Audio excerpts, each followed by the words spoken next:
Bismillah ar-Rahman ar-Rahim. Alhamdulillahi Rabbil Alameen. Wassalatu wassalam ala ashraf al-anbiya'i wal-mursaleen. Muhammad wa ala alihi wa ashabihi ajma'een. Amma ba'd, ikhwatul Islam ya ibadallah.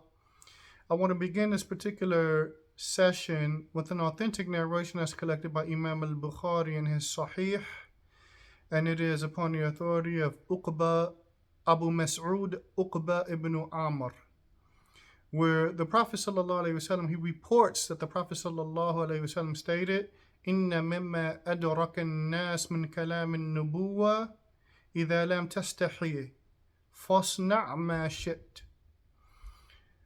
He reports that the Prophet ﷺ said, what is translated to mean, undoubtedly from what has reached the people from the speech of prophethood is that if you have no shame, then do as you please.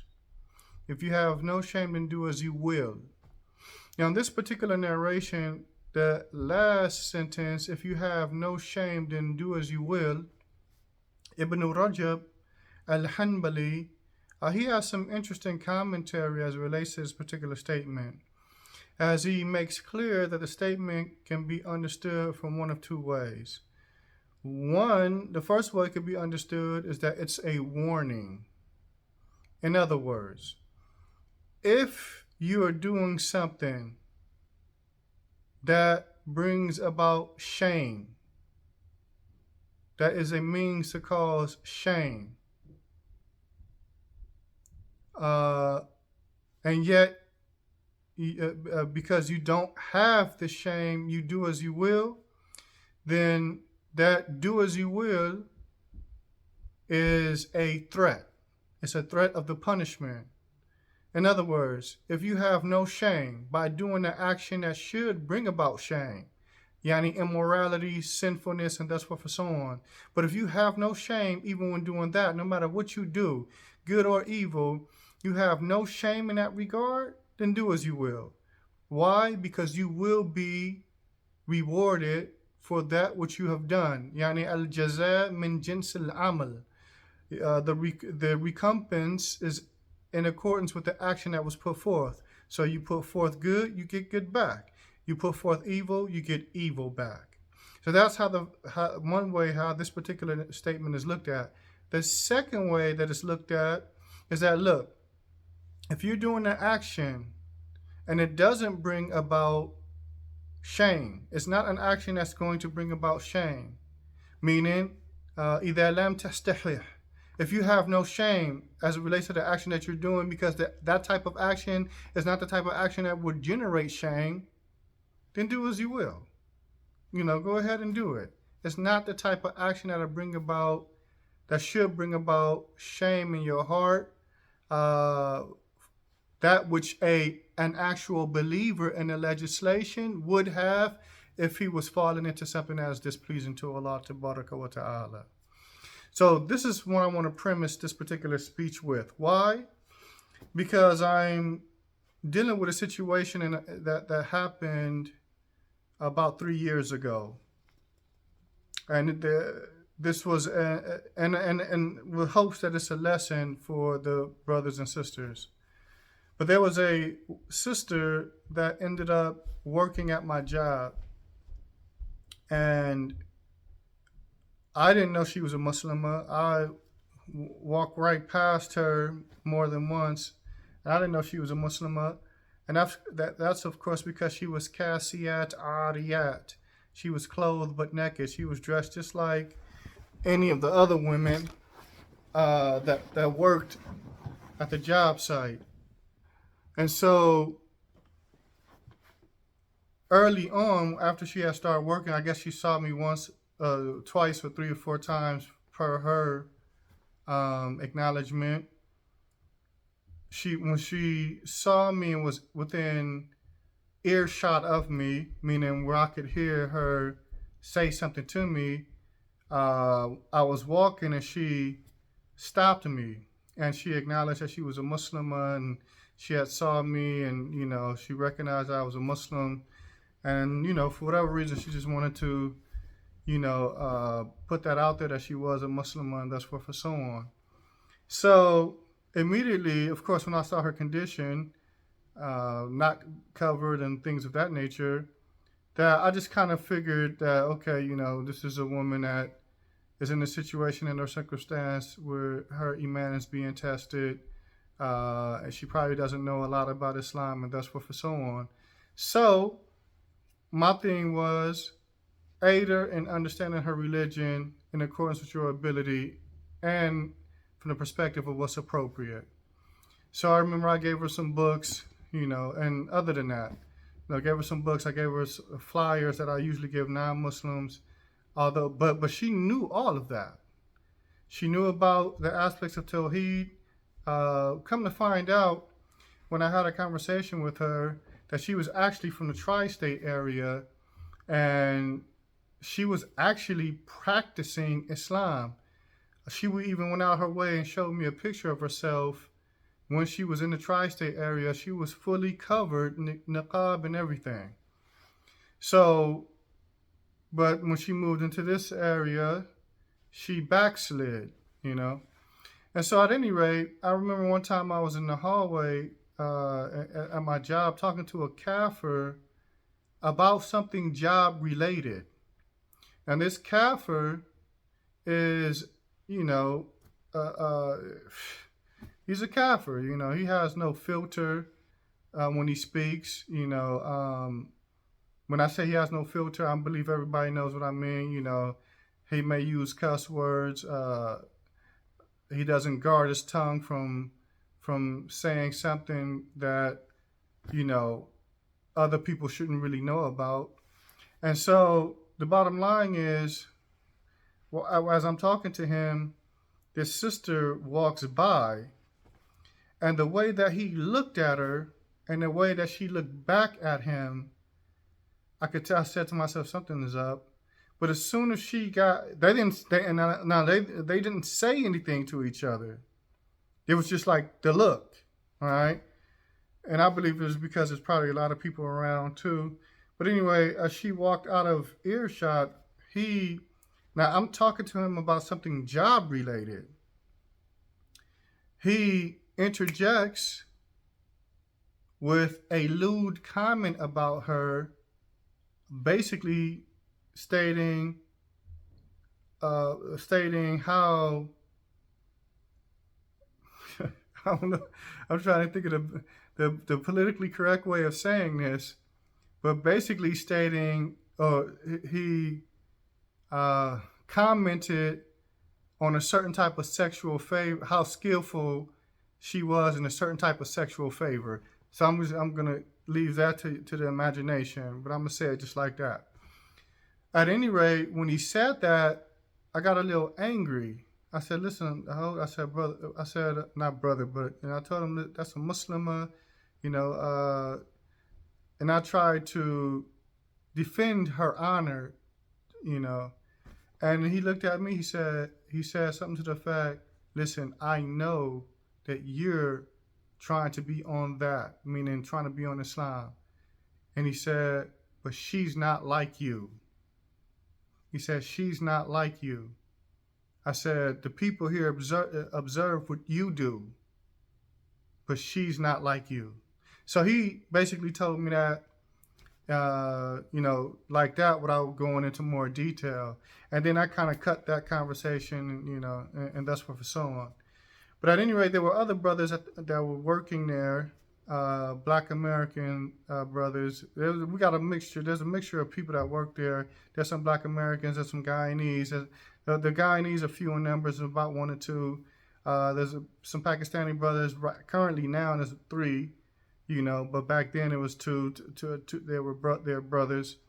So it's not a lot of Muslims, but the Black Americans outnumber everybody else. And even that's a handful. With myself, you may have about 5 of us currently right now. Maybe less than that. Maybe 4 of us, something like that. At any rate, but back then, I went to some of the brothers who were there, and I made mention, listen, that woman is a Muslim, when you get the opportunity, just kind of acknowledge that you're Muslim, so that if she needs some help, then she can come. She'll know that there's a brother that she can come to for help. And I also told them, just kind of keep an eye out for her to make sure she's not mistreated by any of the kuffar up there. I kind of made mention of that. So at any rate, there was another brother who attributed himself to Islam, and unfortunately, you got a lot of these brothers that are like this. Like this brother, he had a bald head. He doesn't work there anymore, but he had a bald head, always clean shaven, and no prostration mark whatsoever. But anyway, I remember when I was talking to him, and that sister walked by and like kind of gave the salams, and I returned it, and she kept moving, and he started going in on her reputation as well. He didn't say anything lewd or vulgar, but he alluded to the fact that no, she has a bad reputation in the city for being promiscuous, but promiscuous in a low life way, promiscuous in a disgusting way that you would not expect for someone who was given the gift of guidance from Allah.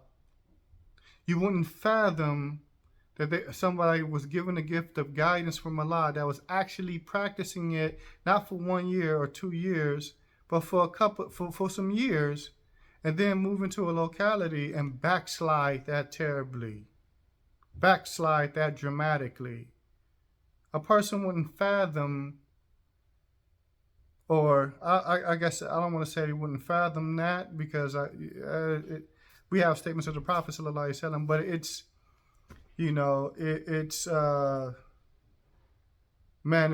it's hard to understand how somebody could have been given this light and then they turn their back on this light to the degree that she had done, or she is doing, excuse me. And so why am I bringing this up? Because once again, I did a video a while back about the fact that when Muslims in the inner city adopt the ideas and the understandings that are with some aspects of the kuffar in the society that contradict guidance and contradict what Allah Ta'ala has revealed, then this is a defeat for that person. Most of their defeats in life will be as a direct result of that. And in this woman's case, her honor and her reputation amongst kuffar men, was looked at in a negative manner because of things that she did herself. She can't blame anybody else but herself. Last time I saw her, which was about 2 months ago, I was driving down the street. I saw her in clothing that no one that has received guidance from above the 7 heavens and accepted it should ever be wearing. And the sad reality is, I know she knows better, because she showed me a picture of herself when she was actually practicing Islam. Niqab. She was wearing niqab and jilbab and like this. All right?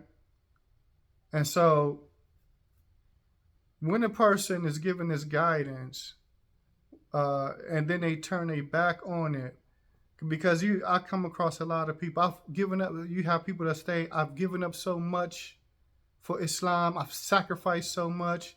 Listen, the actions that we're doing won't. If they were to be compared with that which is the waiting in paradise, our actions would not measure up to the rewards that are in paradise. We have to understand this. You don't develop this mentality that you've sacrificed so much for Allah. You haven't sacrificed anything in comparison to what Allah bestows upon any one of us.